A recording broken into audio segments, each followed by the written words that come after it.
Buenos días a todos. Vamos a comenzar la clase correspondiente al día de hoy.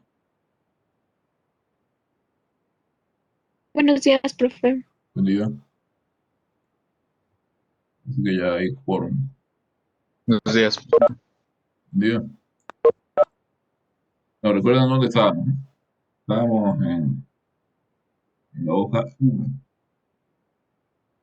La pregunta 1 de la hoja 1, de hecho. La pregunta consistía en analizar la continuidad de varias funciones. De aquí vamos a escoger las funciones A, B y C. Para dejar el resto posiblemente para un deber o para tomar, tomarlas parecidas en un deber. Entonces estábamos mirando este último caso. Vamos a copiar aquí. Lo podemos copiar y pegar en la otra hoja. La otra. Pues, esta es la función cuya continuidad teníamos que analizar. En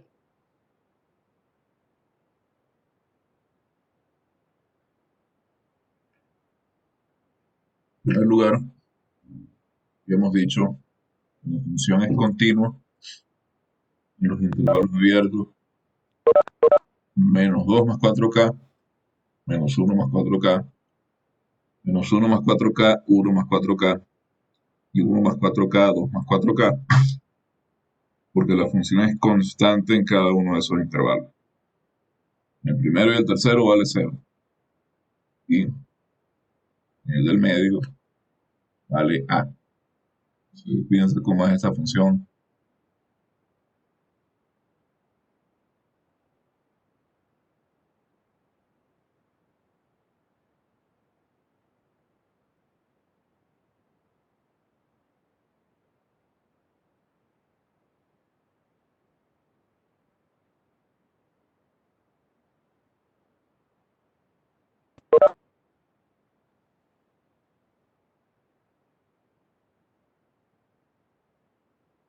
Es un dibujo aproximado.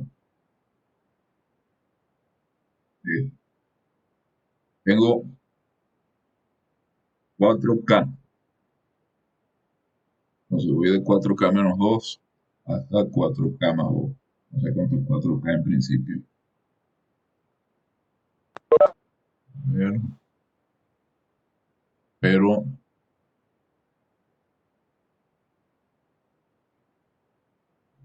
4K está por acá.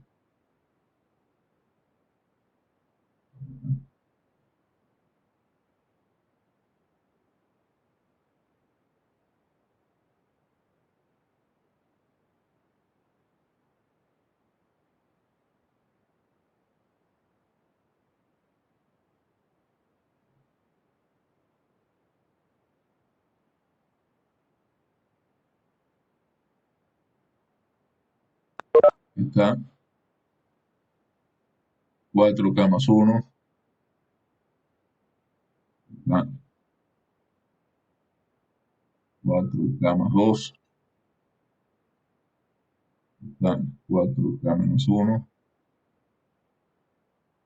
Está 4K menos 2. Es decir, que 4K menos 1 más 4K, 1 más 4K y 2 más 4K. Sí, esta función es 0 hasta menos 1 más 4K. Acá, ya va.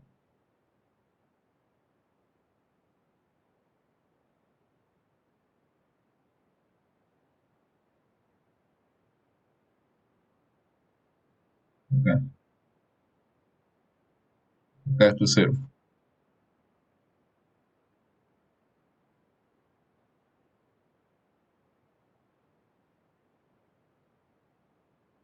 De 4K más 2 en adelante, viene a ser.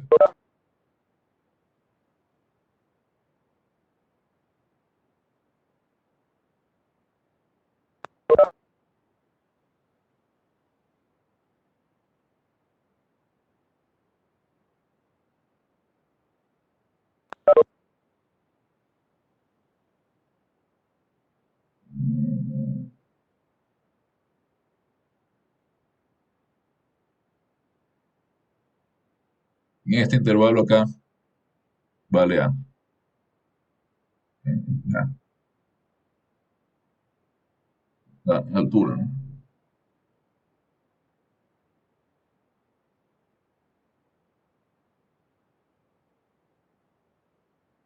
Esta función viene así. Podemos ver que si graficamos esta función, para graficarla, digo, en un graficador o qué sé yo, tendríamos que darle valores acá y a ahí como parámetros. Pero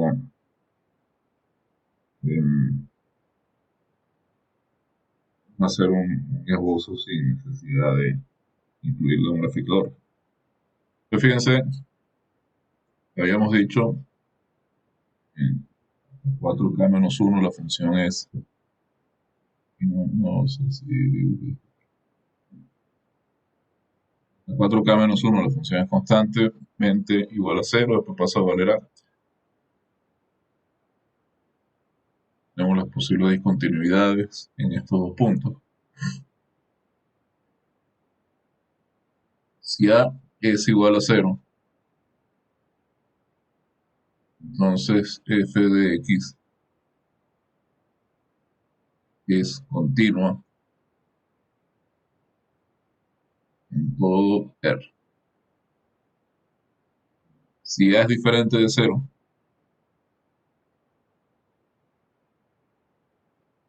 entonces observen que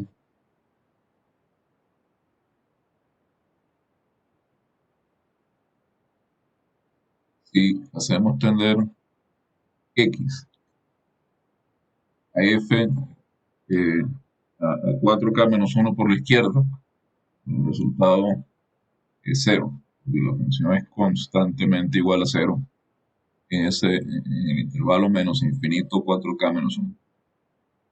Si hacemos tender f a 4K-1 a la derecha, el resultado es A, porque en el intervalo 4K-1, 4K+1, la función es constantemente igual a A. Similarmente,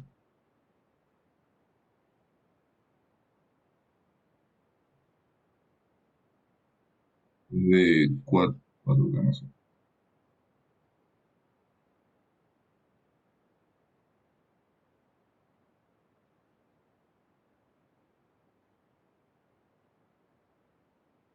Hacemos tender x a 4K+1 por la izquierda. Ese límite es con valores menores que 4K+1, pero muy cercanos a 4K+1. El límite es A. Y hacemos tender x a 4K+1 por la derecha, es decir, nos acercamos a 4K+1 por valores mayores que 4K+1. Ahí la función es constantemente igual a 0. Creo que no, yo dibujé de 4K+2 en adelante, disculpen, porque me pasó, pero igual no es que se vea tanto.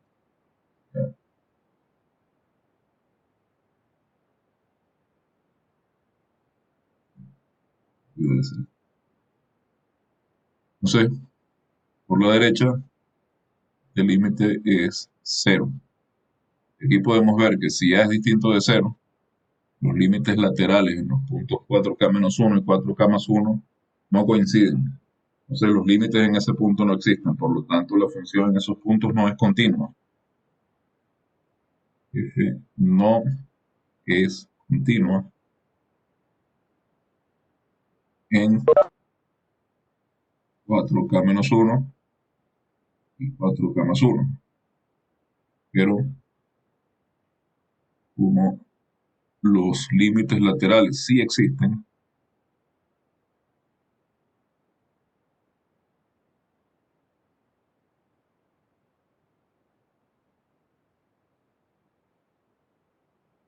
F es continua por tramos en todo R.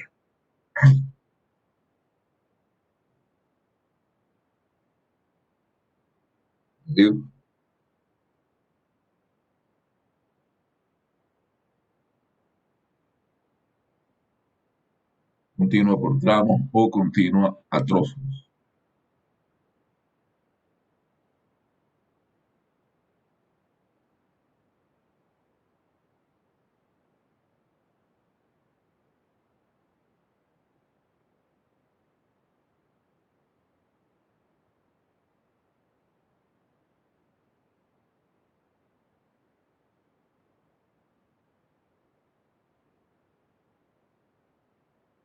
¿Entendido?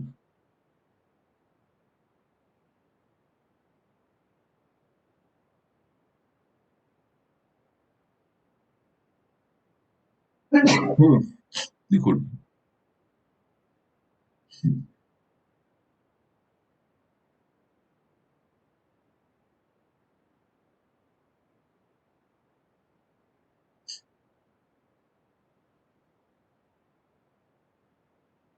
Bien, vamos a pasar entonces a otro ejercicio.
Pasar al ejercicio 5 de la hoja 1.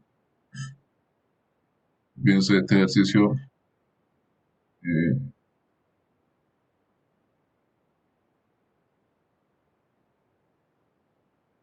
parte no está hecho en clase tal cual, pero sí hay algunas ideas para demostrarlo hecho en clase. Tenemos un número positivo A real, entonces queremos demostrar que todo intervalo cerrado de la forma menos a o abierto de menos A hasta A es un conjunto simétrico. Lo hicimos para intervalos abiertos. La pregunta es, ¿qué ocurre en cuanto a simetría, por supuesto, con los intervalos de esta forma? Intervalo desde menos A hasta A, que son abiertos bien sea por la derecha o por la izquierda, y cerrados por el otro lado. Entonces, ¿cómo podríamos resolver, cómo podríamos demostrar esto? A ver,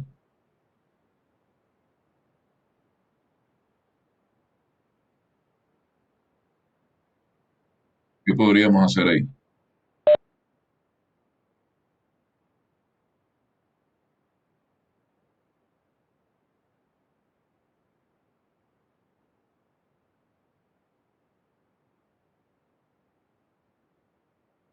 Podríamos sacar la definición. Punto. Aló, creo que no, no se oye muy bien. No se oye muy bien. Podríamos utilizar la definición de conjunto simétrico para para el primer intervalo. Correcto. Tendríamos que utilizar la definición de conjunto simétrico. En efecto, Podríamos demostrar por absurdo suponiendo que hay un elemento que no es simétrico dentro del conjunto. Tal vez para hacerle. podría ser también, pero eso se puede hacer directamente. Déjenme irlos anotando. Primero, creo que habló Ramírez y luego Chuquín.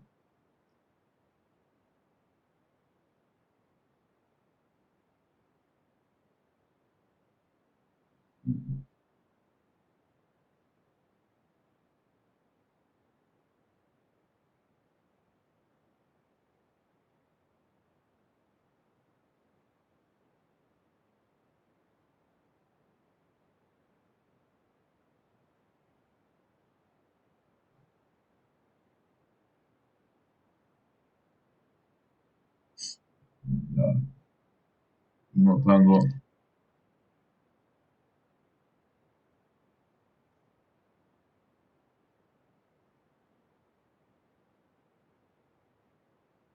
en la vista. Entonces decía que podríamos eh, demostrar esto directamente. Bueno, es necesario eh, hacerlo por reducción al absurdo.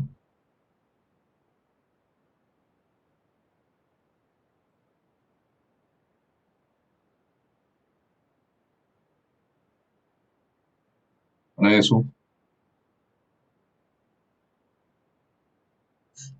observemos, vamos a partir de cuál es la definición de intervalo simétrico, ¿no? Definición. Un intervalo I contenido en R, sería un conjunto de definición más general.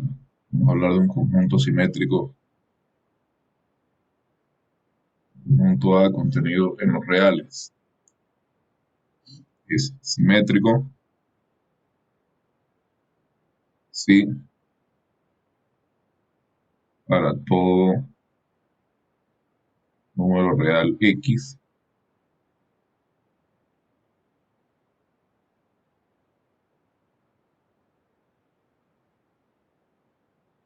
la pertenencia, perdón, aquí no es R sino A,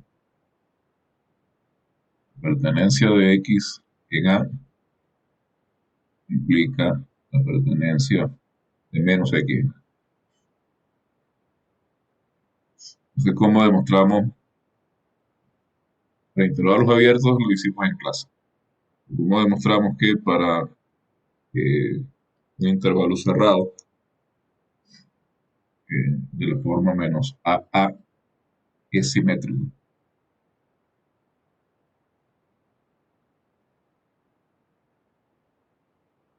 ¿Dónde partimos? Decimos, bueno, sea A mayor que 0, el intervalo cerrado formado por los números reales.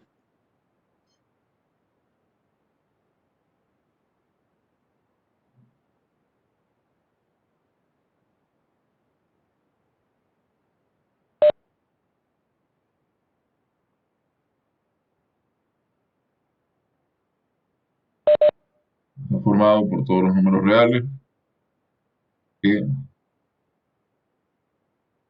son mayores o iguales que menos A y menores o iguales que A.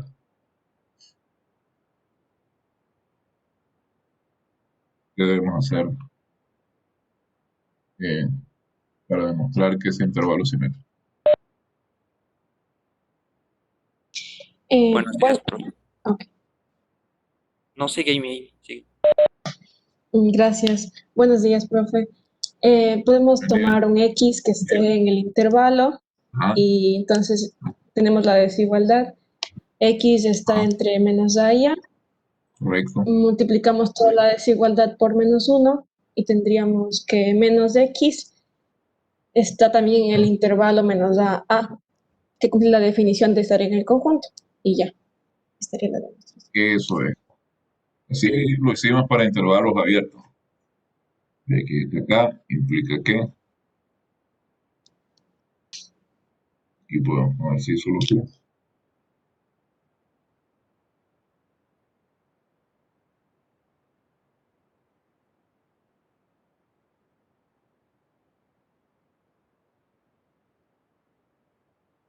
Y ya está. Muy bien. Eso demuestra que todo intervalo cerrado de esta forma es simétrico. En el caso de los intervalos abiertos, ya fue hecho en clase.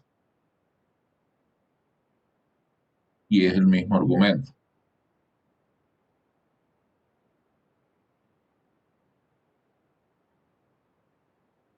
¿Qué ocurre cuando tenemos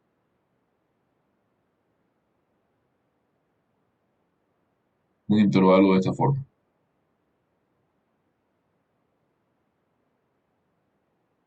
¿Es simétrico o no es simétrico?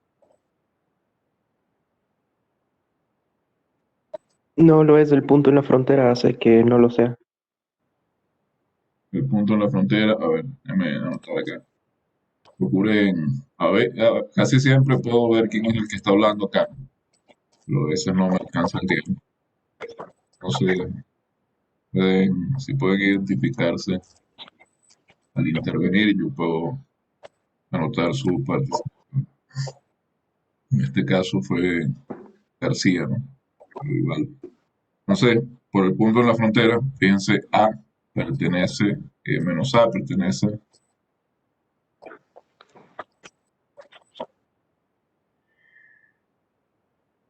al intervalo. Menos A igual a no pertenece al intervalo. Entonces, este intervalo no es simétrico. Uno pudiera probar esto también simplemente usando un contraejemplo. Por ejemplo, el intervalo -1, 1 cerrado por el lado izquierdo, abierto por el lado derecho. Y el caso de un intervalo que sea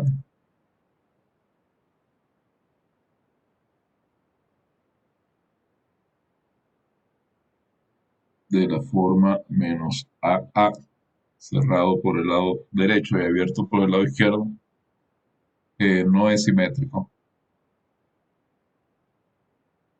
Y es el mismo argumento que el caso anterior.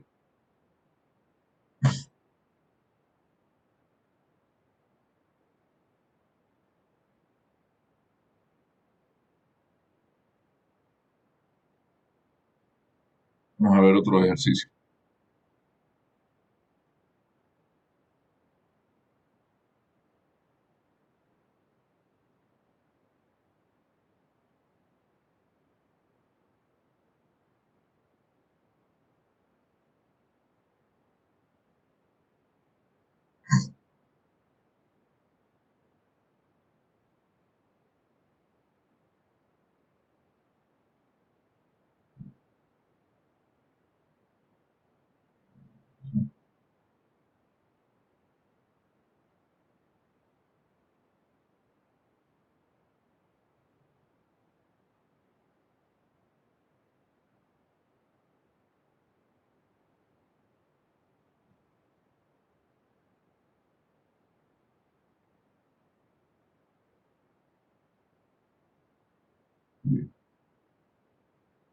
Vamos a ver el ejercicio 6. Tenemos dos conjuntos simétricos A y B en la recta real. Queremos demostrar que la unión y la intersección son conjuntos simétricos y que el complemento de un conjunto simétrico es simétrico. ¿Qué hay que hacer?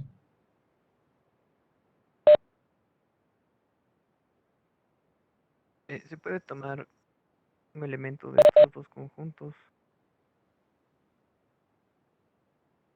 y después, No se oye bien. al hacer la unión,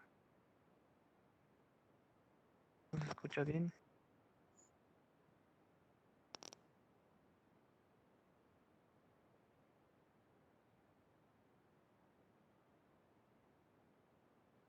Estoy muy bajito.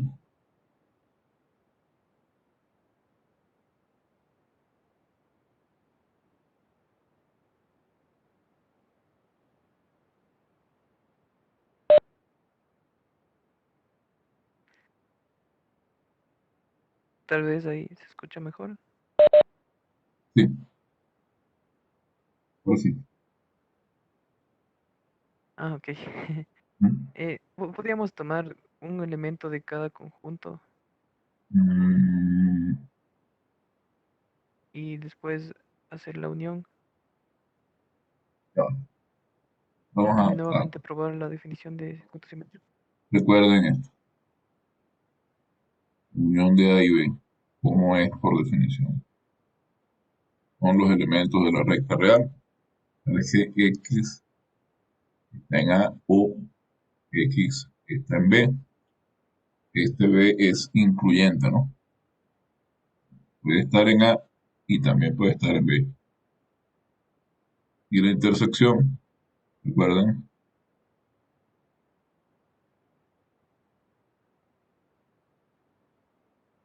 está formada exclusivamente por los elementos que pertenecen simultáneamente a A y a B. Y el complemento de A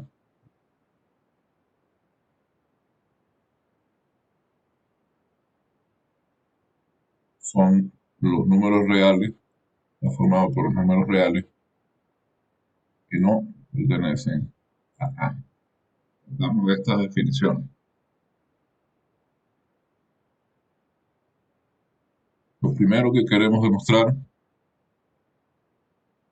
es que A unión B es simétrico.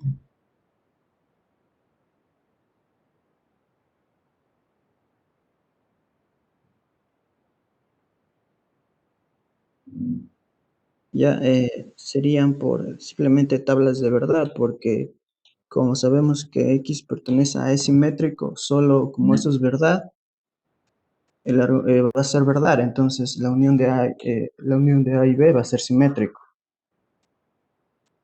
En el momento, aquí me sale que en la intervención Rodi, todo en mayúsculas, pero no lo encuentro aquí en la Ah, lista. sí.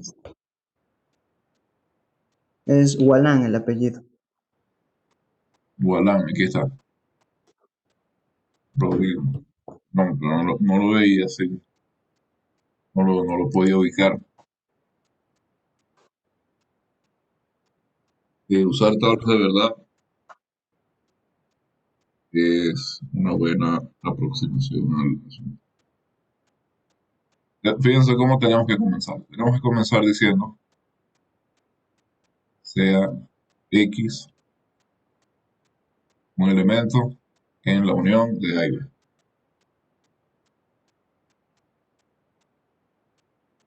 ¿Qué es lo que queremos demostrar? ¿Qué propiedad queremos demostrar que tiene A unión B? Si un elemento está en ese conjunto, entonces su negativo está en el mismo conjunto. Versus,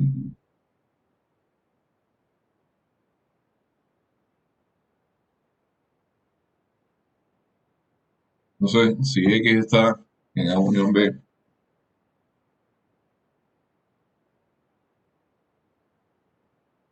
X está en A o X está en B. Con que se satisfaga una de las dos ya basta. Ahí es donde entra la idea de tablas de verdad que mencionaba el compañero Rodi hace unos minutos.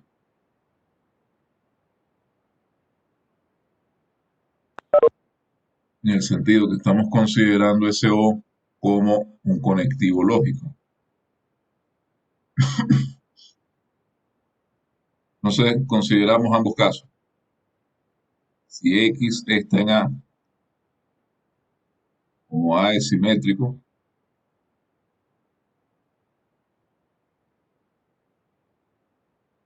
entonces menos X está en A. Y esto implica que menos X está en la unión de A y B.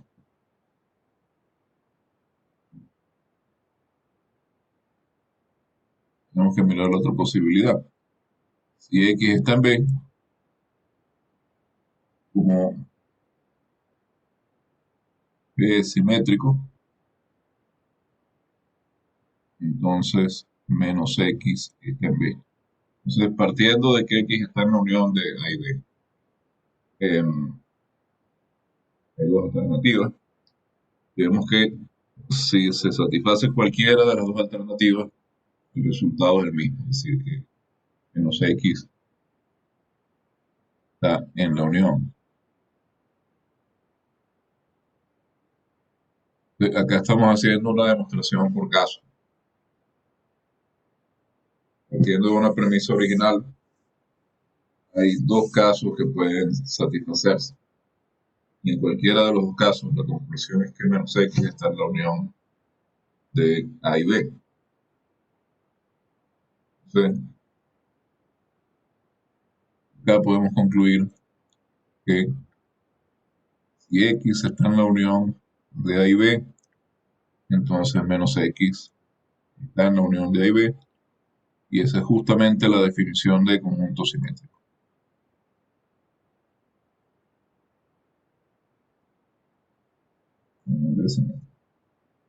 Para la intersección,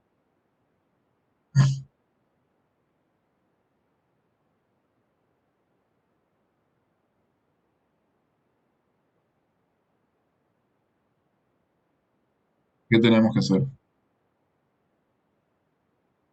Piensa. Sería de una manera similar, ¿verdad? Porque tendríamos un X que pertenece a la intersección y esto quiere decir que pertenece a A y pertenece a B, pero como A y B son conjuntos simétricos, también se hallaría menos B. Que x pertenece a la intersección implica que x pertenece a A y x pertenece a B. Como ambos son simétricos,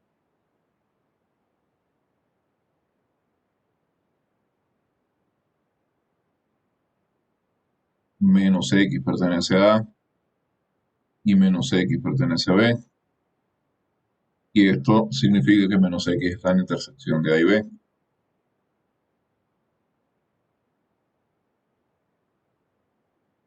Entonces,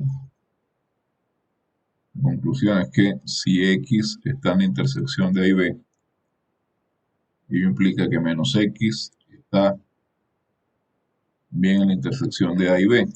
Por lo tanto, la intersección de A y B es simétrica. Y la tercera parte.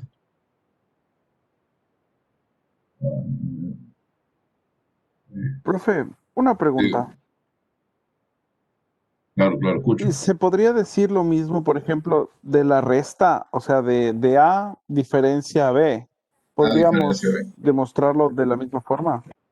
A ver, a diferencia B lo podemos escribir en términos de uniones e intersecciones. De hecho, vamos a ver una cosa. Vamos a ver primero para el complemento. Y luego nos referimos a ese caso. Por favor, hágame acuerdo luego de terminar esta parte. Porque esa pregunta es interesante y ya vamos a ver por qué. Entonces, ¿cómo demostramos que el complemento de un conjunto simétrico es de nuevo simétrico?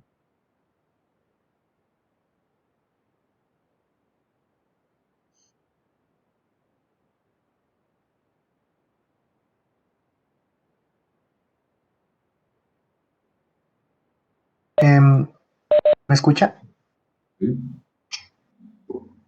Ya. Sería igualmente tomar por definición un X que no pertenezca a. Entonces, como A es simétrico, entonces va a haber el conjunto, bueno, me explico de mejor manera. Como X no pertenece a A y A es simétrico, entonces menos A tampoco pertenece a A, entonces también cumpliría que el complemento es simétrico. Tengo X en A. Perdón, X en el complemento de A. ¿Sí? Entonces, ¿qué pasaría? Esa es la idea, pero quizá queda un poco más claro si uno piensa en qué pasa si X pertenece, si menos X, perdón, pertenece a A.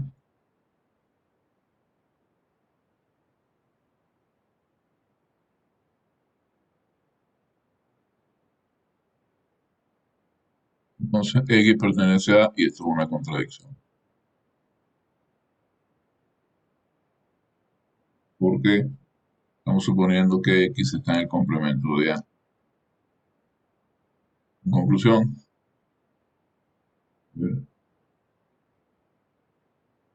si X no pertenece a A, dado que es imposible que menos x pertenezca a A realmente por ley del tercero excluido, tenemos que menos x tampoco pertenece a A. Es decir, que si x pertenece al complemento de A, entonces menos x pertenece también al complemento de A.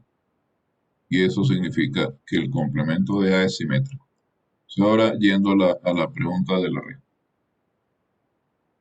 Debemos responder antes de la pregunta del complemento o después. ¿Qué cosa sería? Entonces tenemos A y B simétricos.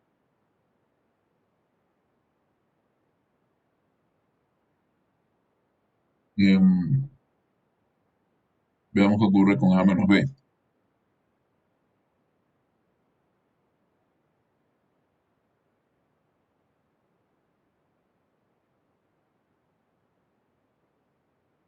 A menos B son los elementos de A que no pertenecen a B.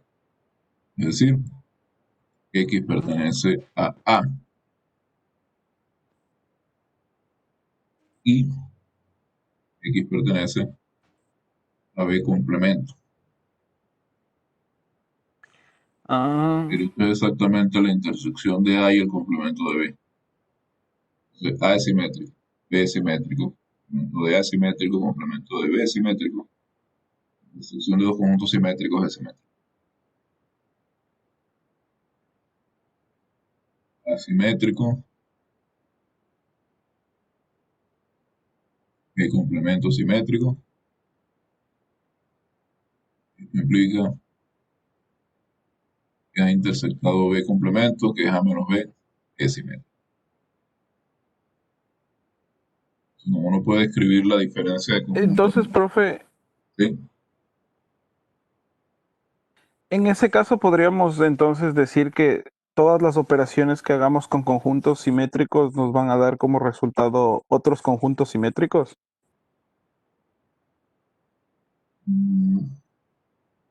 A ver, presentarlo así como todas las operaciones es un poco vago porque hay otras operaciones de conjuntos, pero digamos las operaciones de unión, intersección, complemento y diferencia de conjuntos preservan la simetría. En efecto.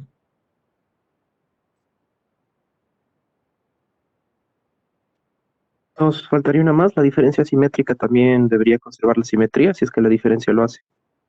La diferencia simétrica, fíjense que también la podemos definir en términos la denotamos así con un triángulo, ¿no? También la podemos definir en términos de uniones, intersecciones y complementos.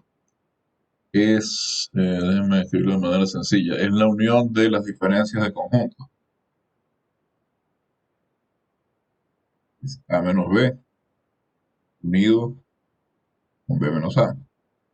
Entonces, en efecto, si A y B son simétricos, A menos B es simétrico, B menos A es simétrico, la unión es simétrica. La diferencia simétrica es simétrica.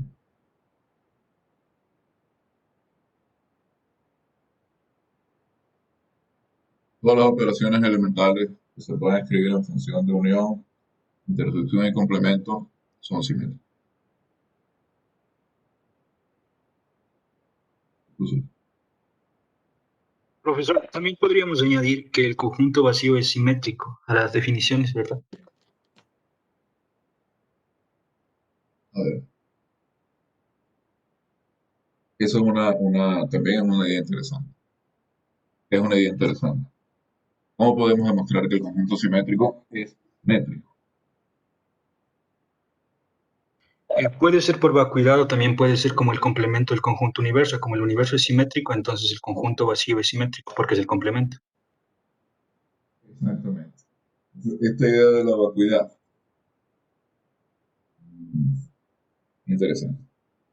La vacuidad sería partir de una falsedad, suponer que existe un elemento en el conjunto vacío, entonces la falsedad me va a dar un resultado falso, entonces falso, falso es verdadero. Exactamente. No puedo usar argumentos de vacuidad. Pero, profe, eso eso no sería como irnos en contra de la definición de que X pertenece y menos X también pertenece, porque en el vacío no hay un X. Claro, pero lo que estamos diciendo es que sí, la definición dice que si X es un elemento del conjunto, entonces menos X también es un elemento del conjunto. ¿Sí? Entonces, ¿qué ocurre cuando las afirmaciones del tipo X pertenece al vacío? Que siempre son falsas. Al ser falsas, cualquier implicación que contenga a una afirmación de este tipo antecedente va a ser verdadera. Entonces, la afirmación del tipo X pertenece al vacío implica menos X pertenece al vacío es verdadera. Y dado que nosotros estamos diciendo que los conjuntos simétricos son los que satisfacen esta implicación, por definición el conjunto vacío estaría satisfaciendo esta implicación.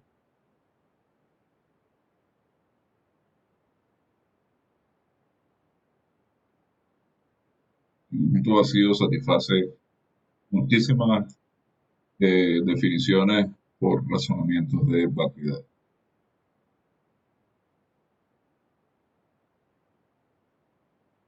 Es una observación, una buena observación, gracias por traerlo a colación. Bien. Entonces,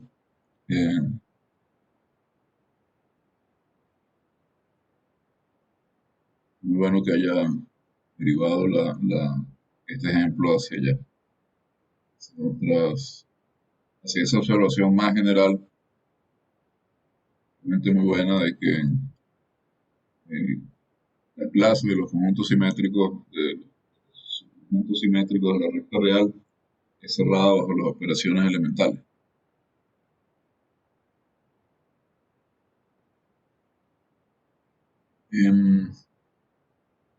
Vamos a ver este otro ejercicio. Consiste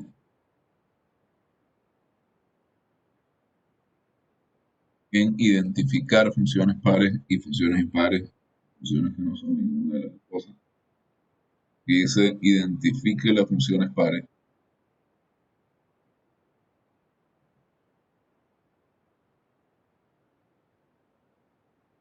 Pero además de eso podemos determinar cuáles no son ni una cosa ni la otra.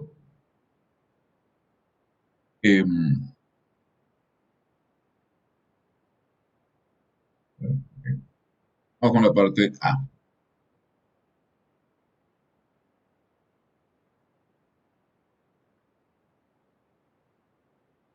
Tenemos la función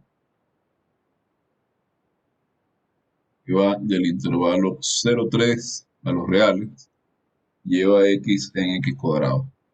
¿Qué podemos decir con respecto a la paridad de esa función f?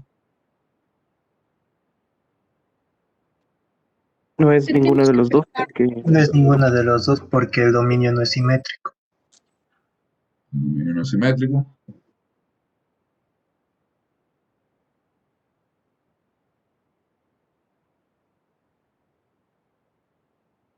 Tanto la función par ni impar.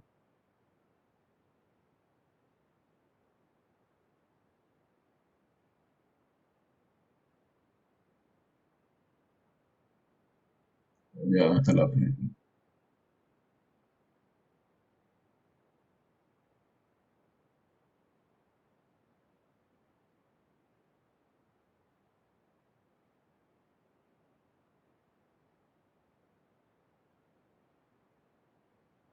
Esta función, la función C.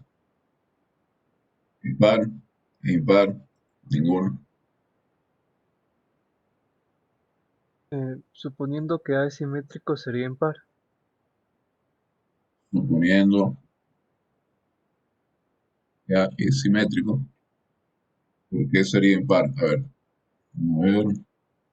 Supongamos que es simétrico. Si no es simétrico, ya sabemos que no es ni par ni impar.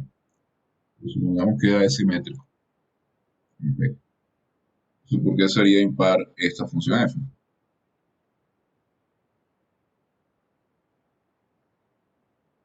Porque el coseno es par y la cosecante es impar, ya que es 1 sobre seno. Coseno de x es par. Cosecante es 1 sobre seno. Y acá tenemos el cociente de una función constante. Las funciones constantes son pares también. Y tenemos seno impar. Entonces tenemos el cociente de una función par con una función impar. Implica que cosecante es impar y luego tenemos el producto de una función par con una función impar. Por tanto, f de x, coseno de x, el cosecante de x es impar. Muy bien. Ya no es un conjunto simétrico.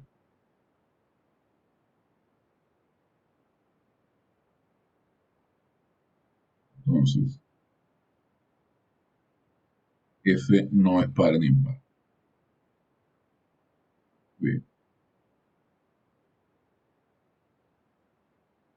Y veamos ahora la función d.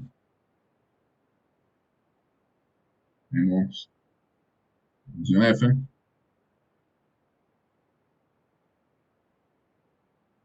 que va de menos 10 a 10 en, y si tenemos un conjunto simétrico, los números reales lleva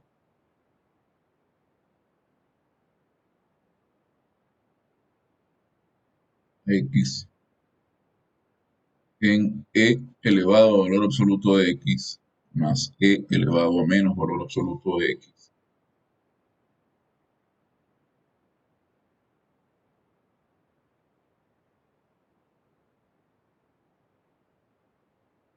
Todo esto dividido para e a la menos x cuadrado.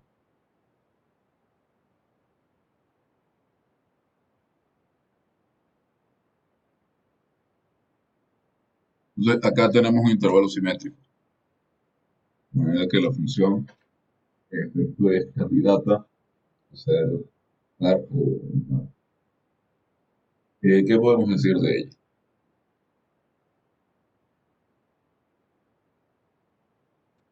Debería ser par. Debido, a ver, ¿cómo vamos a determinar eso? El valor absoluto, si es que pongo un negativo dentro del valor absoluto, no lo cambia. Lo mismo con el negativo del valor absoluto en la suma. Y el cuadrado, si es que pongo un negativo, pues el cuadrado de un negativo es lo mismo que el cuadrado de un positivo. Así, déjame anotar aquí.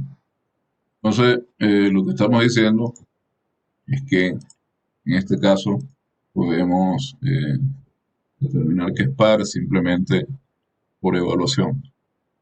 Tenemos f de menos x igual a e elevado al valor absoluto de menos x más c a la menos valor absoluto de menos x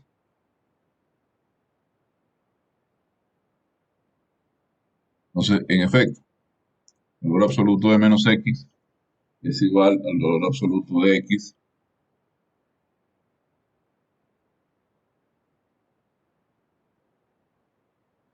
Entonces, esto es e al valor absoluto de x más exponencial de menos el valor absoluto de x sobre e a la menos x al cuadrado. Cuando elevamos menos x al cuadrado, nos queda x al cuadrado. Entonces, esto es e a la menos x al cuadrado. Esto es exactamente f de x.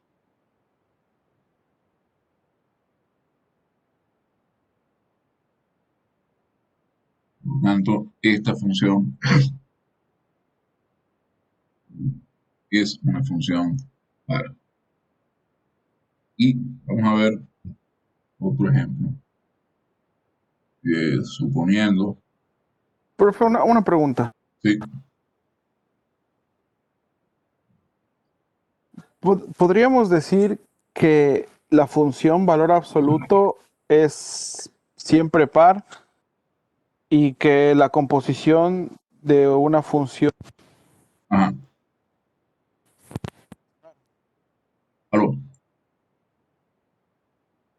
Bueno, se interrumpió el sonido, pero en efecto, la función valor absoluto es par.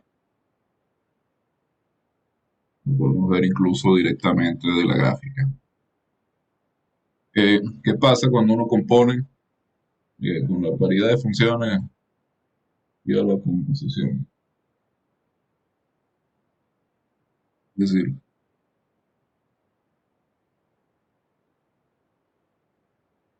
f, digamos, par, que par. Entonces, en caso de que podamos componer ambas funciones,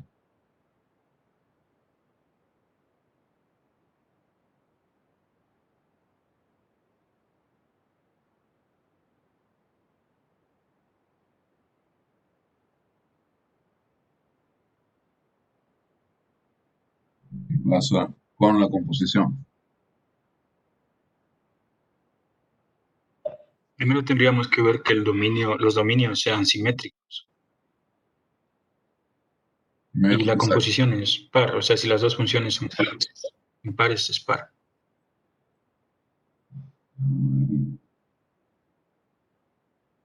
En caso de que el dominio sea simétrico, sabemos que el dominio de f es simétrico. Sabemos que el dominio de g es simétrico también. El dominio de la composición, ¿cuál sería?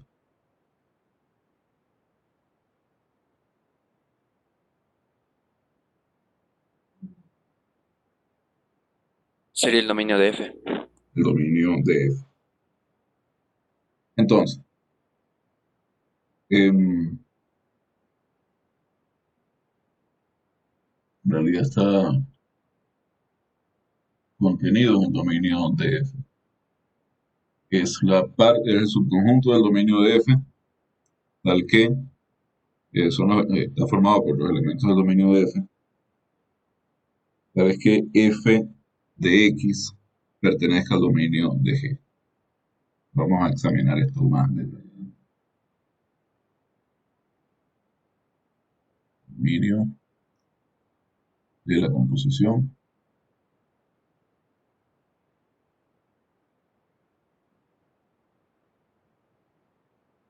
Con estos elementos.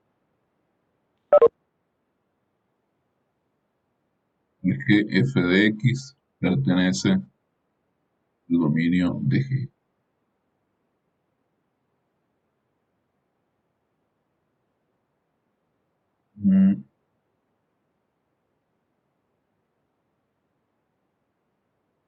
Entonces, esta es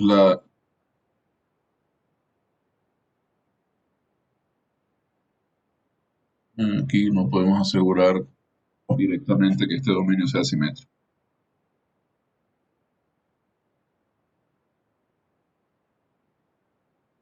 Digamos, porque aquí no estamos tomando una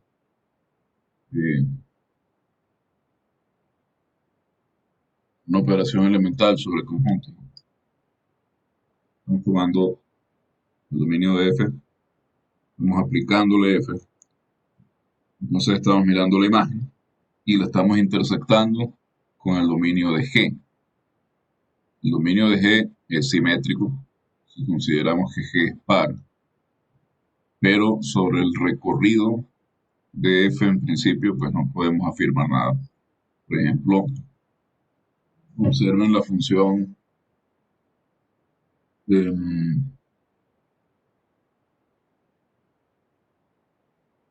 función muy sencilla.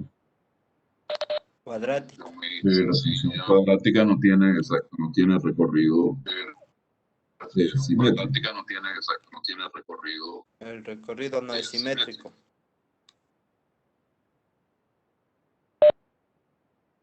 Profesor, una consideración que podríamos considerar para afirmar que es simétrico sería que el recorrido de f está contenido en el dominio de g con un dominio simétrico de g. O sea, es un subconjunto. Así podríamos afirmar directamente.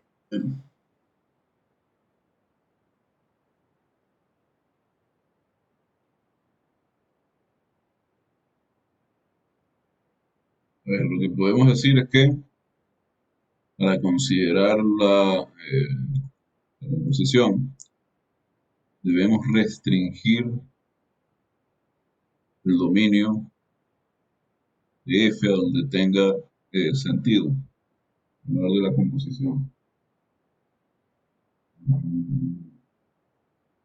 Voy a pensar.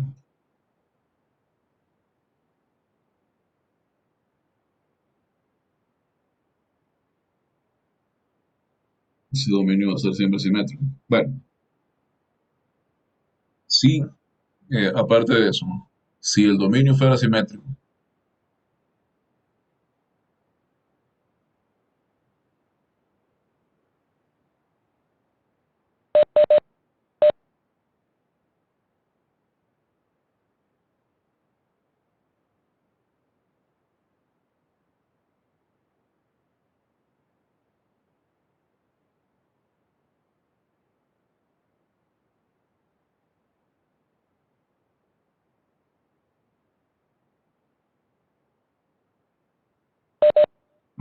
disculpen la interrupción.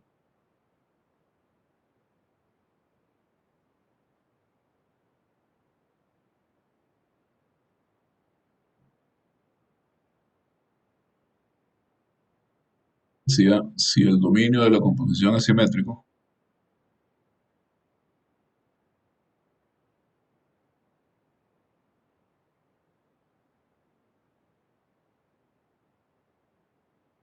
entonces evaluamos la composición en menos X. Digamos que X está acá en el dominio.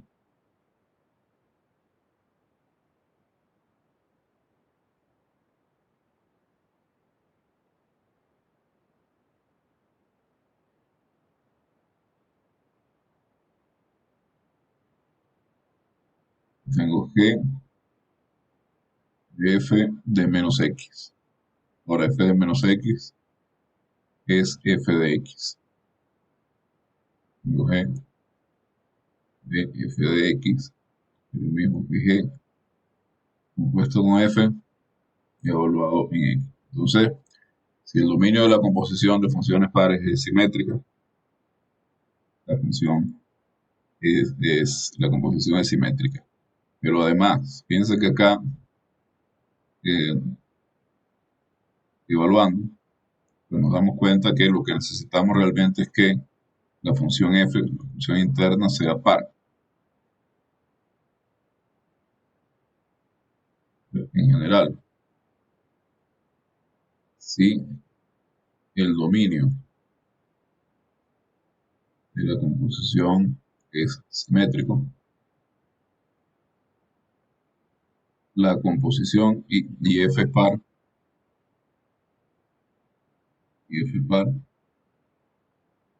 entonces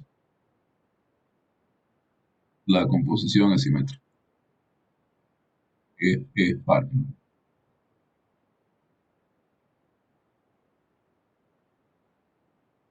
Sin que la paridad de G tenga nada que ver.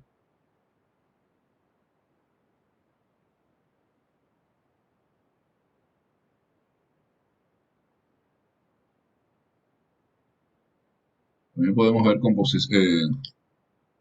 combinaciones como cuando F es impar, ¿qué pasa con la composición? Si F es impar y G es par, ¿qué ocurre? Profe, ¿podría darse el caso también que eso sea par esa composición? Por ejemplo, tenemos la función x que es impar, la función exponencial, ¿no es cierto? Y tenemos x cuadrado que es par. Si hacemos la composición de las dos, nos da una par. Un momento. La función exponencial no es impar.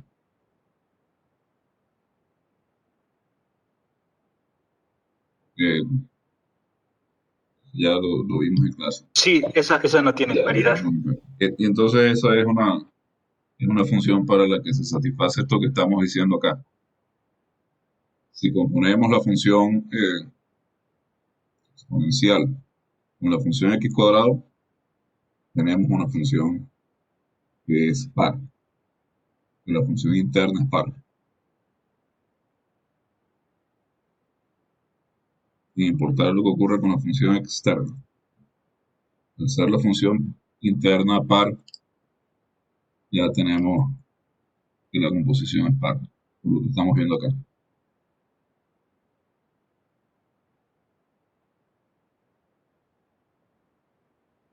No lo había pensado. Una discusión interesante. Vamos a hacer algo. Son las 10:08. Vamos a hacer una pausa, unos 5 minutos y continuamos.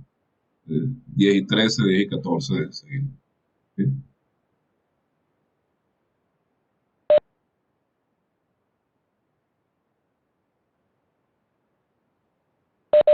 Disculpen, me pasé un par de minutos. Vamos a continuar con la clase.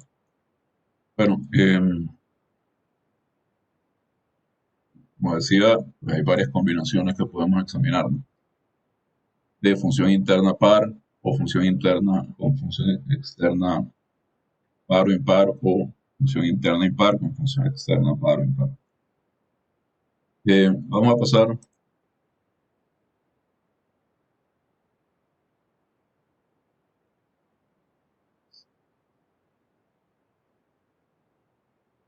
nosotros habíamos hablado del producto de funciones pares o impares. Estamos hablando de la composición.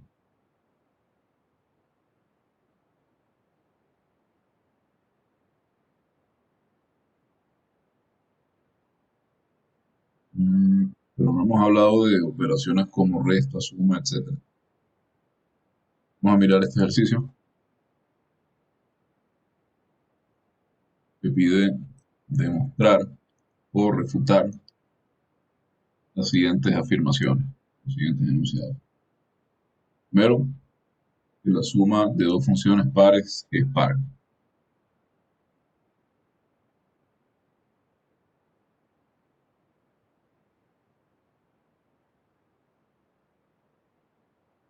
¿Esto es verdadero o es falso?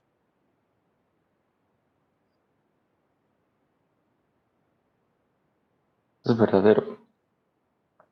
Bien, ¿por qué es verdadero? Primero, ¿qué ocurre Si, con los si dominios? nosotros ¿Cuál es el dominio de la suma? consideramos debe ser el mismo de dos funciones. Bueno, dominio. Primero tenemos que mirar el dominio, si el dominio es simétrico.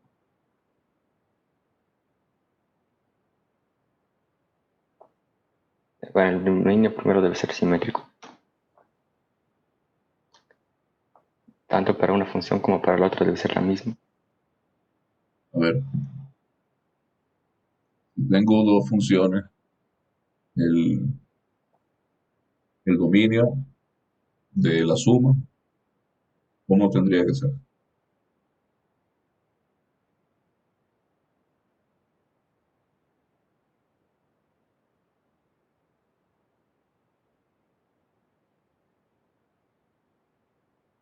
Tengo dos funciones. Para poder hallar la función suma de ambas, tengo que sumar sobre las funciones evaluadas en un elemento que esté donde.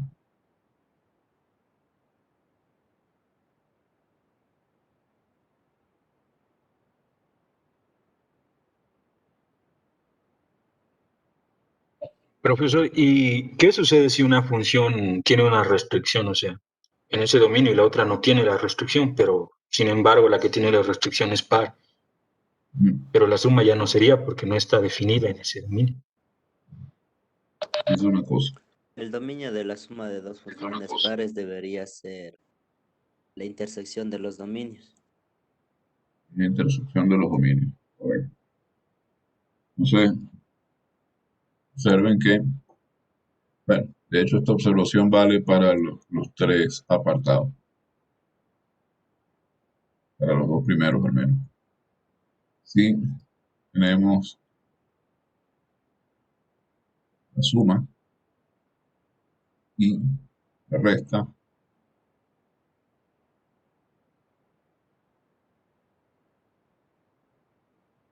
el dominio tanto de la suma como de la resta lo encontramos intersecando el dominio de F con el dominio de G. Para sumar y restar valores de F y de G, yo tengo que asegurarme que el elemento donde estoy evaluando esté en el dominio de ambos. Entonces, tengo que esta es la intersección.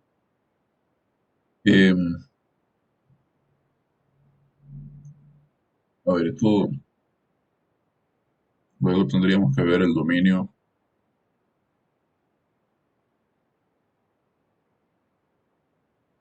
de el cociente. El dominio del cociente es la intersección, pero tengo que quitarle las raíces, los elementos donde G se anula. Aquí en vez de X vamos a ponerle A. O X0.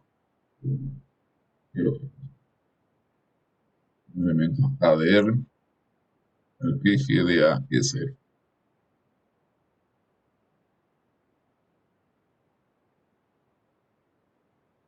Entonces, lo que sabemos de ejercicios anteriores es que si F y G son pares, entonces el dominio de cada una de ellas es simétrico y por tanto la intersección es simétrica.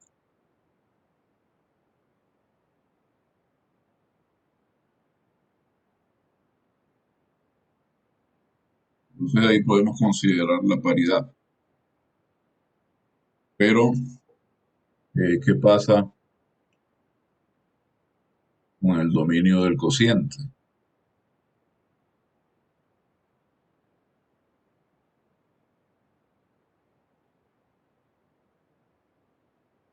Si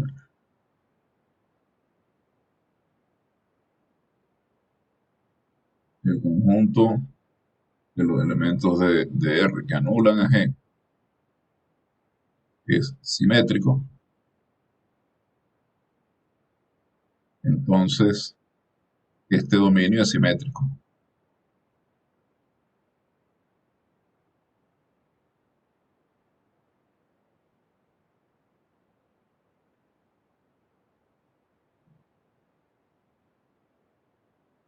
¿De acuerdo? Entonces faltaría demostrar que este conjunto de los elementos que anulan a G es simétrico.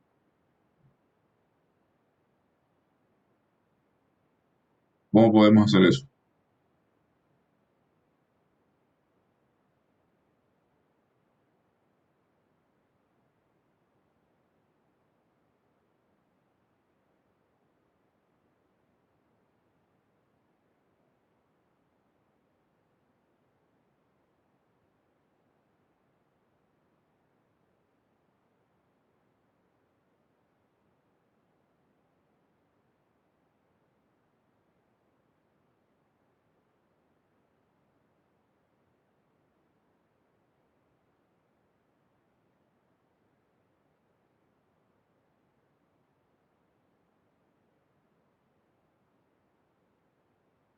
Profesor, en esa parte SA que estamos excluyendo, ese dominio sería simétrico si la función es par, porque tiene que tener dos valores que den un mismo valor en Y. Exactamente. O sea, en la imagen, entonces, en efecto, simétrico. Fíjense,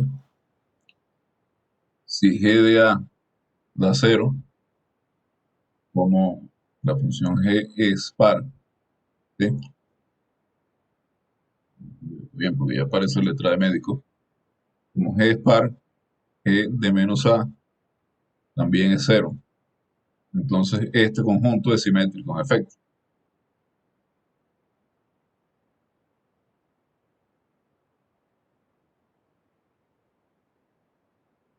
Es simétrico.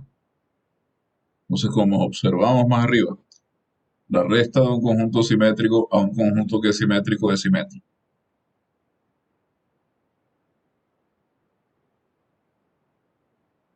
Entonces, el dominio de f dividido para g es simétrico también.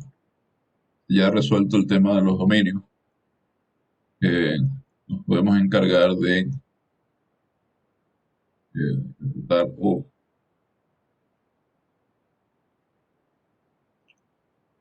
ya va. A ver, limar acá. Si f y g son pares, sí. Los dominios son simétricos, etc. Estamos considerando la paridad. Entonces, es la misma cosa, pero tendría que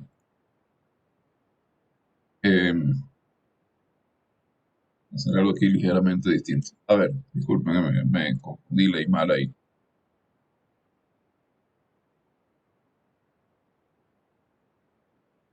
Que no es par, es impar. Estas funciones son impares. Como las dos de arriba eran pares, yo venía pensando en funciones pares. Entonces, por acá es impar en este caso. ¿Sí? Entonces, este conjunto es simétrico igual, porque g de menos a menos g de a y g de a es 0. Entonces, el conjunto de efectos es simétrico. Si una función se anula en a, una función impar también se anula en menos a. Disculpen el lapsus, pero como les decía, venía pensando en funciones pares de los ítems anteriores. Entonces, con esto tenemos resuelto el problema de si es simétrico o no el dominio. En los tres casos el dominio es simétrico. Entonces, vamos primero a ver la parte A. Tenemos dos funciones pares sumadas. La pregunta es si la suma es par. Entonces, tengo f par, tengo g par, ambas funciones pares. Entonces, vamos a ver la suma de f y g.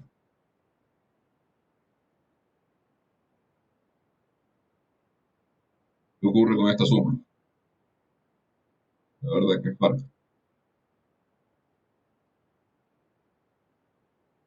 También es par, profe. Bien, es par. Bueno, entonces, evalúa f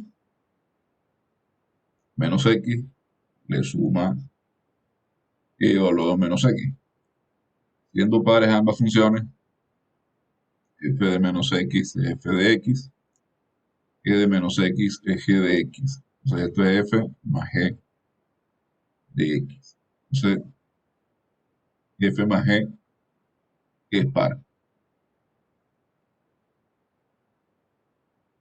Después vemos la parte B. Tengo dos funciones pares.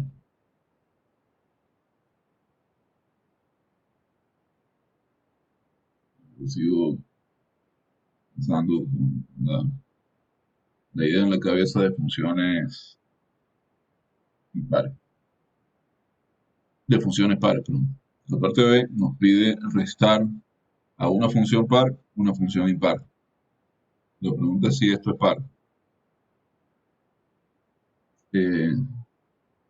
Aquí igual estamos trabajando en la intersección de los dominios. Los dominios son simétricos. Y f y g son impares o pares, acá vamos a poner. Y en la parte B tengo una función impar y una función par. Entonces, la parte B, tengo que el dominio de f menos g es simétrico. Entonces, voy a evaluar f menos g en menos x. Entonces, la pregunta es si esta función es par. Una función impar, que la restamos a una función par.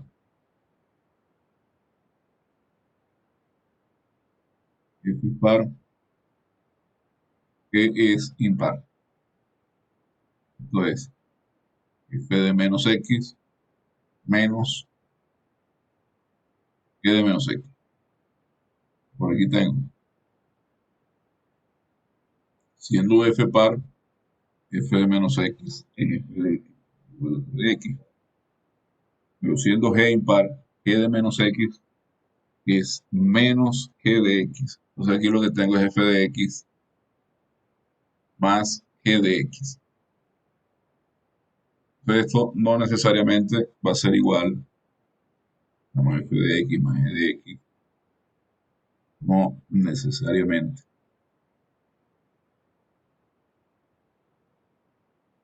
Sería igual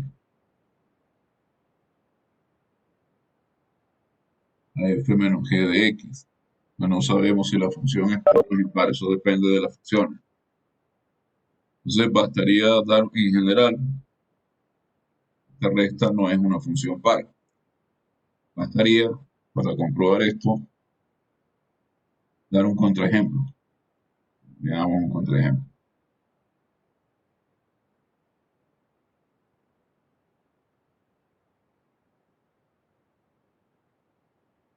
Vamos a tomar, por un lado, la función x cuadrado. Por el otro lado, vamos a tomar la función identidad. Perdón, vamos a poner g o algo así.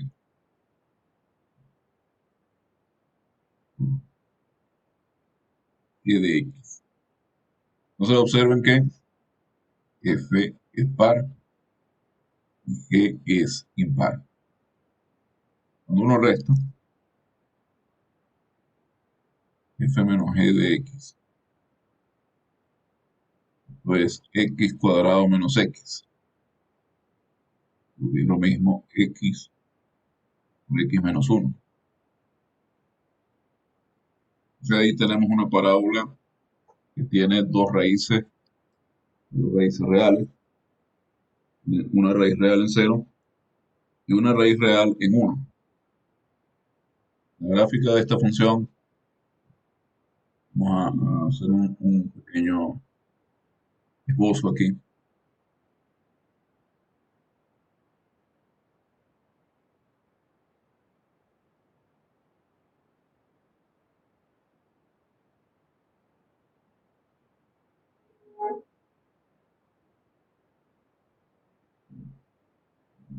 Para que esto y 1.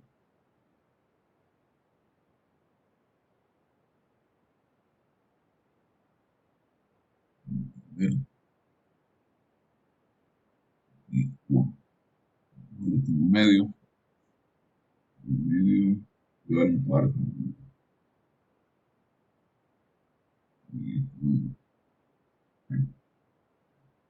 Como así. Esta parábola tiene más o menos esta forma.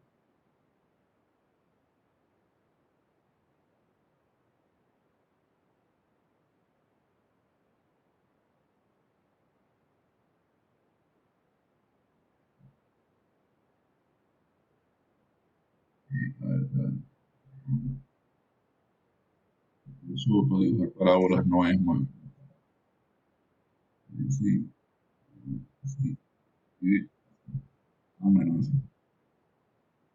Bien, pues podemos observar de la gráfica que esta función no tiene ni simetría de reflexión con respecto al eje Y, ni simetría de rotación con respecto al origen.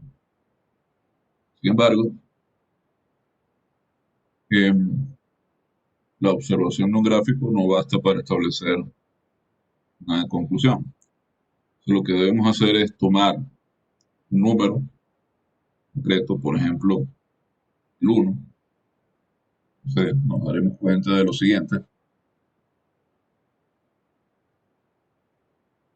F de 1 es 0. Tanto, y f de menos 1, aquí tenemos menos 2 por menos 1. Vamos a hacer algo.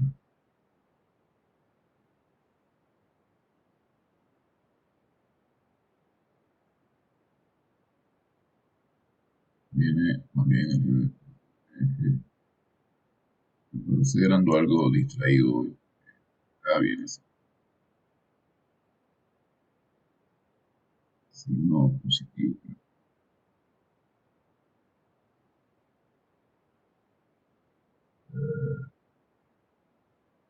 Entonces, F menos G. Decía,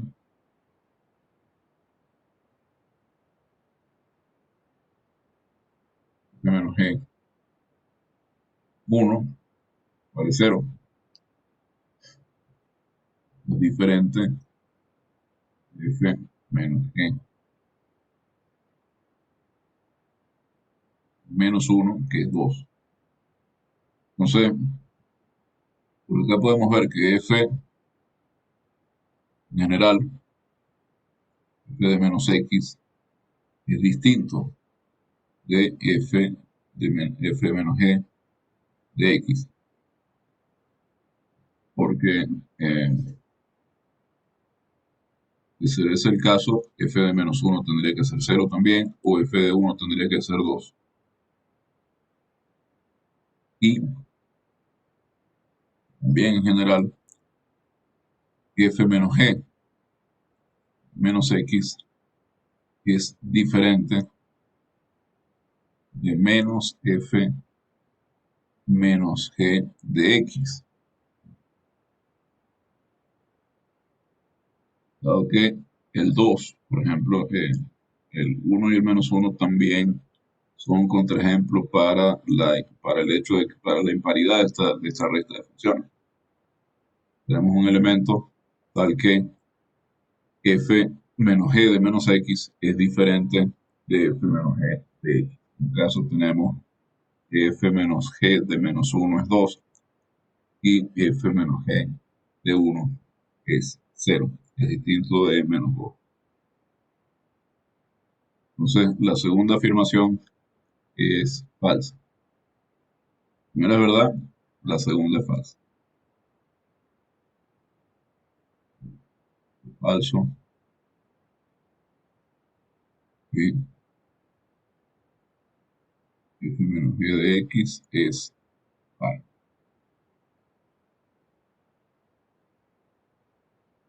La primera es verdadera, la segunda es falsa. La tercera. En la tercera tenemos dos funciones impares. Queremos ver si el cociente es par. ¿Qué hacemos en este caso?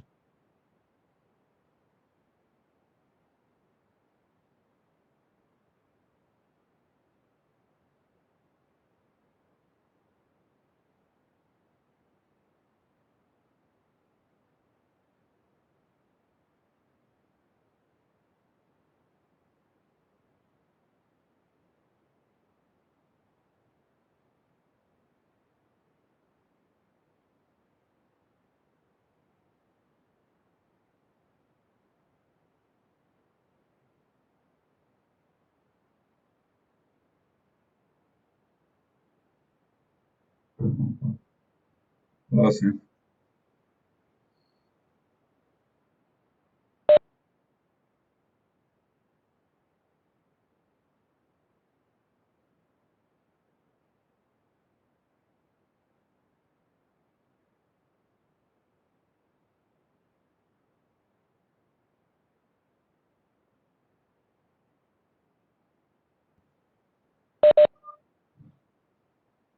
Entonces, ¿qué hacemos para determinar si el cociente de dos funciones impares es par o no?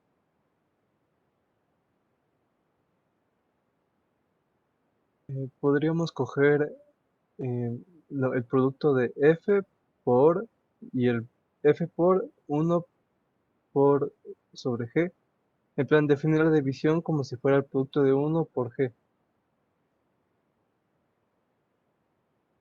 Lo que podemos hacer en efecto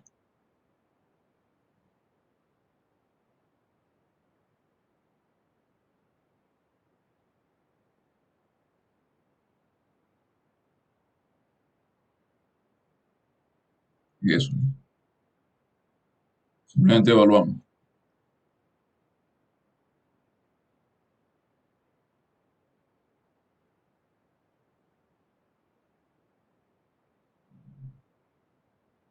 Pero supongamos que g de x es 0, ¿no?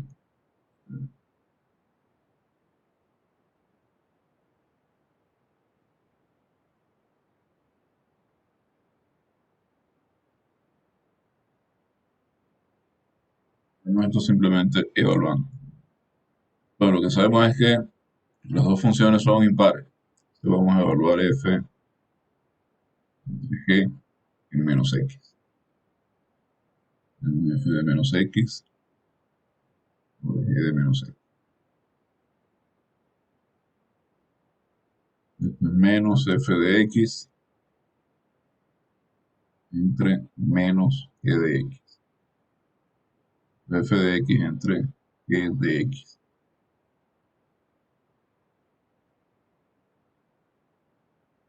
Entonces, en este caso, la afirmación es verdadera y el cociente es par. F es par. Tengo el cociente de dos funciones impares, es par. El cociente de dos funciones pares, ¿cómo sería?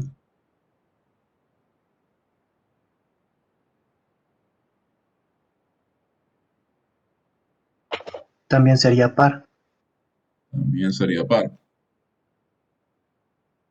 Y cuando una de las dos es par y la otra es impar,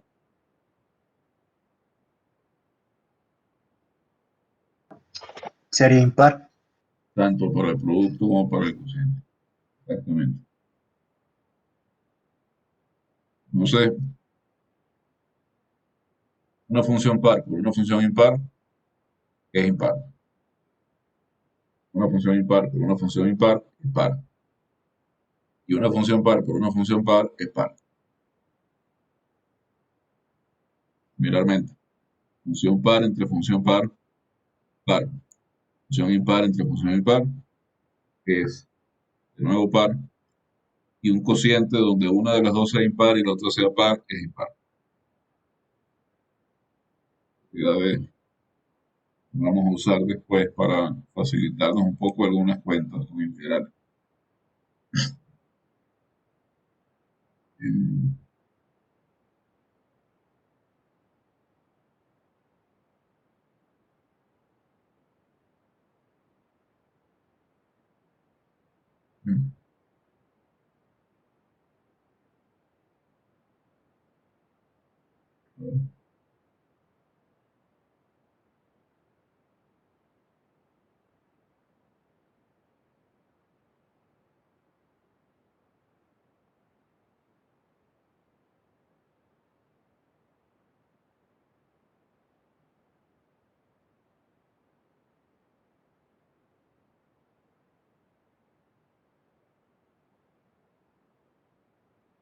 Em,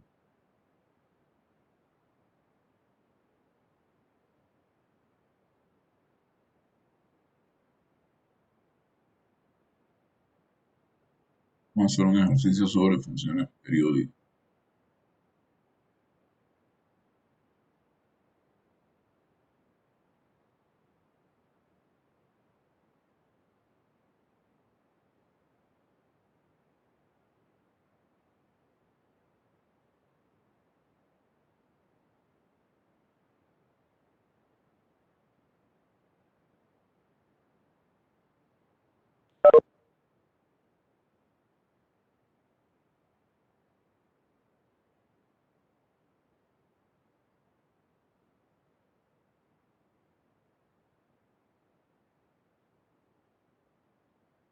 Tenemos dos funciones f y g, llevando un cierto intervalo de la recta real, que son periódicas, ambas con el mismo periodo, el periodo p mayor que 0, las dos.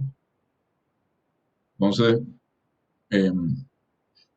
vamos a demostrar que el producto de las funciones periódico también con periodo p y que si uno da una combinación lineal cualquiera de esas dos funciones, luego obtiene una función periódica con periodo p. Entonces, ¿qué tendríamos que hacer? En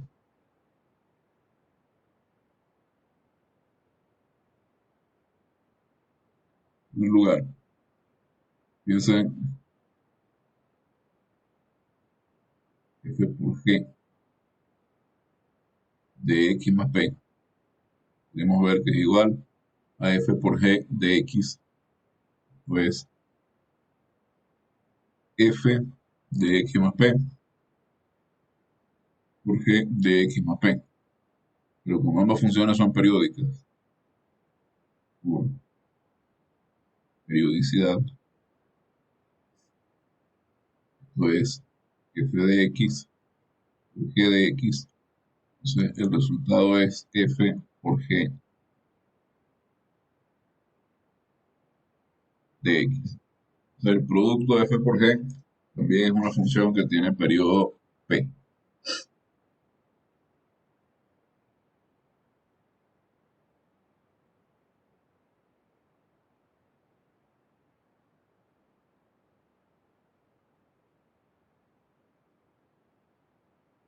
Bien.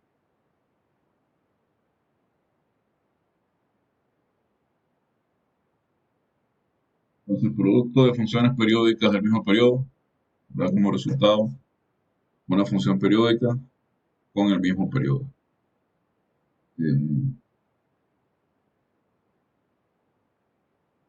Y pues, como te pudiera decir que, por ejemplo,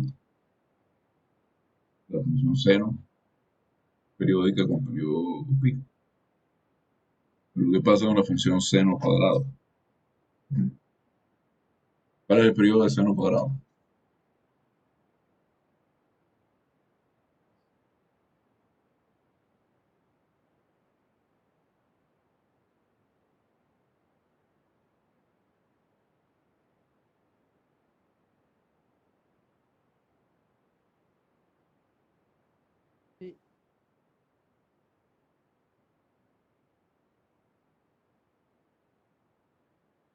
Dos pi. Quiere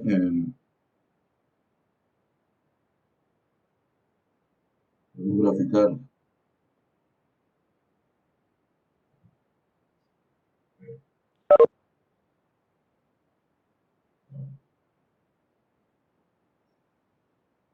un momento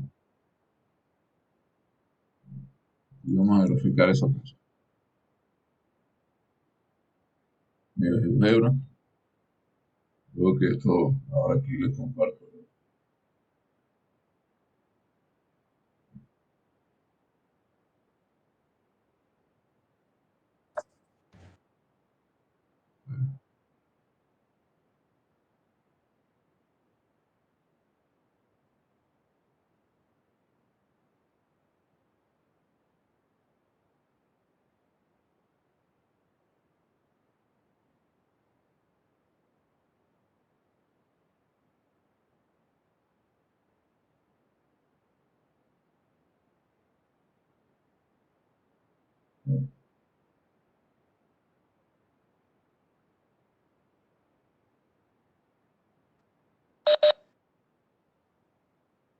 Fíjense, estoy compartiendo GeoGebra, ¿no?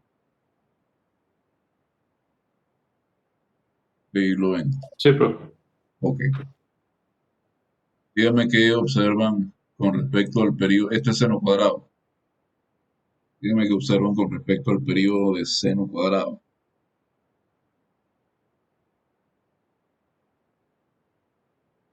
Tiene periodo de pi. En el periodo pi. Sin embargo, seno cuadrado es el producto de seno que tiene periodo 2pi por seno que tiene periodo 2pi. Entonces, acabamos de demostrar que si uno multiplica dos funciones que tienen el mismo periodo, el resultado tiene el mismo periodo que los factores.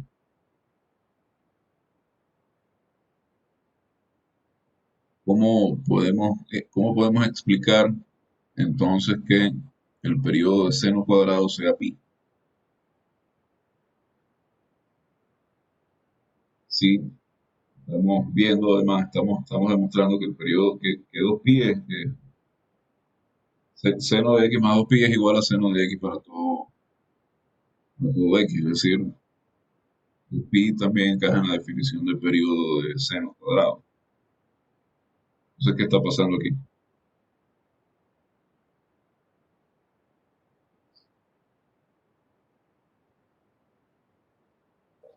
Eh, 2pi también es periodo, pero pi es del periodo fundamental. Correcto. Lo que está ocurriendo es que 2pi es un periodo de seno cuadrado, pero pi es el periodo fundamental. Cualquier múltiplo de pi va a ser el periodo de seno cuadrado.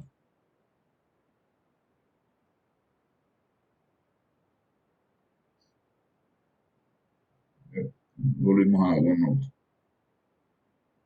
Vamos a ver ahora qué ocurre con las combinaciones lineales.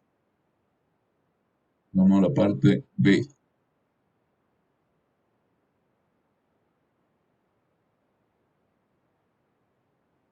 Tenemos dos números reales alfa y beta. Vamos a decir que h de x es alfa por f de x más beta por g de x.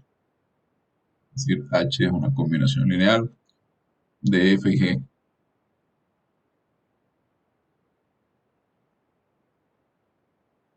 Entonces, h de x más p es a por f de x más p, más beta es alfa, perdón, por f de x más p, más beta por g de x más p. F y g son periódicas, ambas con periodo p. Entonces, f de x más p es f de x. Aquí tengo alfa por f de x. Lo mismo para g. G de x más p, g de x por la periodicidad de g. Entonces, beta por g de x. Entonces, esto es h de x. Entonces, si yo hago una combinación lineal, esto lo puedo extender a combinaciones lineales con cualquier cantidad finita de sumando. Yo tengo n sumando, 10 sumando. Todas las funciones tienen periodo p. La combinación lineal de ellas es de nuevo una función periódica con periodo p.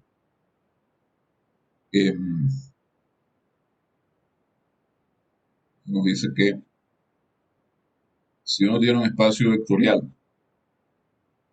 en que la base, un espacio vectorial en que la base de ese espacio está compuesta por funciones periódicas del mismo periodo, entonces toda función en ese espacio es una función periódica con periodo igual al periodo de las funciones en la base. Bien. Una de las conclusiones que podemos tomar de aquí.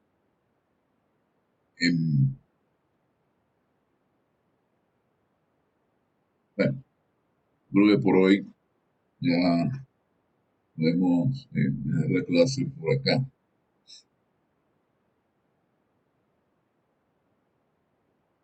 Y un ejercicio el 16, el miércoles comenzamos con ese ejercicio para finalizar con esta hoja, y creo que para eso sería suficiente. A ver, bueno, faltan 5 para las 11. Yo, no sé, acaso tienen alguna clase o algo, voy a parar la clase ahora. Y entrar a la otra y pasar unos 5 minutos. No sé si tienen alguna pregunta o alguna observación que quieren decir.